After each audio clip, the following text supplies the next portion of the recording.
ole ti hianin hei kan an peita kan peit vila kan peit o atan mo kol sei shim shim chu kan du to kanga chuan hei hi phoi thing zeina har dip kan shik dip ania chuan chu fevicol le tui in kan mix sanga chu heta hin kan bel do nei chuan kan bel anga kan pho ro nga ro vak lo kan not mam le vek kanga chuan ol ti kan ta tanga kan not mam le nga rong kan to do tu tar thei ni mai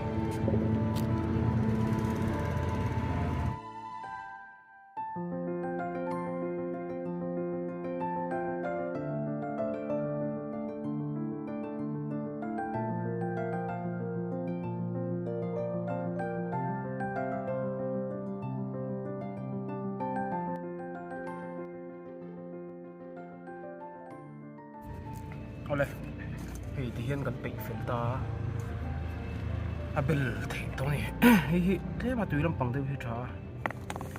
he ming ha char chung hi tu nang khuwa thasi ka hi chuanin ni hi ai hian ro manang em o rom han tura ngai la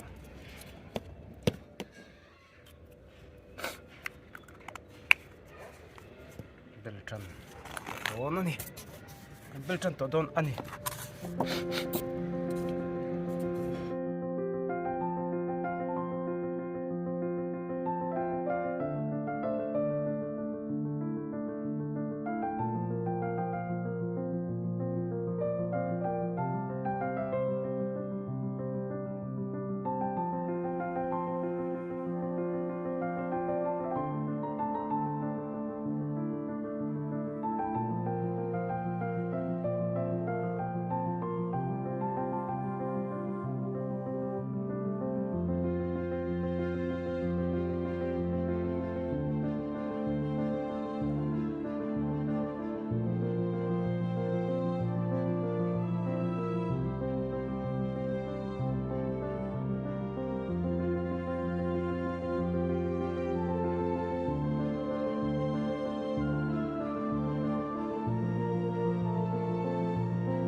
khianin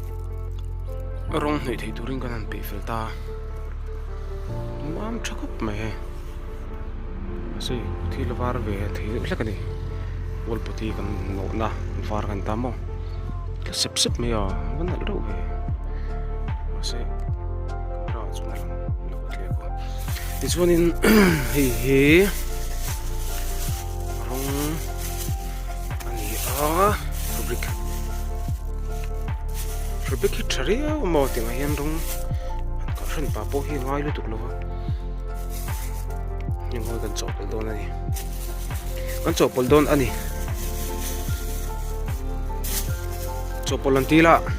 hai chopol do ni lo khanin ekang rong nge chin in chu pol tai la chin hi chu kang ang rong nge chu kang tia kha nanga ka tum dan taka chuanin he lama ki mor lam hi adum dewanga chuan helai vela hian a uk dum devin tianga chuan heram pangi shing po lek lekin helai shing po lek lek hian chok se ka du dewa chuam zia chu helai shing lam po lek lek ma se a uk dum devin ista se mi chin vel tang hian a uk dumin chuan helai vel tang hian a dum lar mai nan ti se chuan hero hi chu alo va ta poi nal karinga ma se kara thiam ri lo le anal lo ni chuan a uk khai adum tel lek kan noi chok vak me neng chu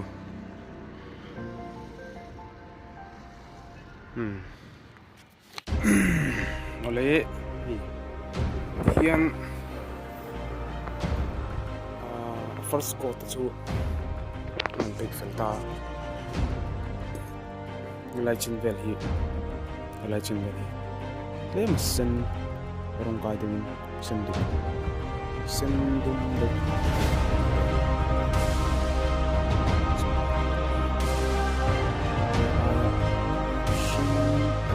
plek